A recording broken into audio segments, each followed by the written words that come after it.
5 фирми учествувале во вчерашната електронска лицитација за изготовка на основен проект и идејно решение за изградба на секундарна гасификациона мрежа во Штип. Градоначалникот Благој Бочварски вели дека комисијата треба да се состане и да донесе одлука дали ќе се прифати најповолната понуда или нема да се прифати. Можем да кажем дека сериозно е намалена сумата од тоа што беше првично поставена, но кога ќе се состане комисијата, ние заедно со нашата одлука, односно заедно со медиумите, заедно со комисијата ќе ги информираме медиумите за нашата одлука која што ќе ја донесеме, верувам дека во понеделник или вторник.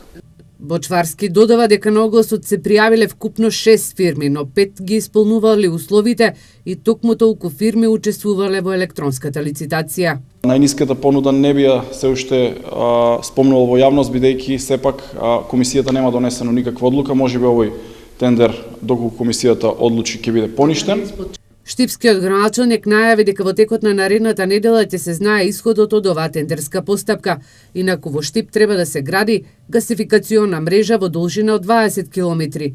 Најзаинтересирани за приклучување се индустриските објекти, а на неа ќе бидат приклучени и општинските и државни институции и секако домаќинства.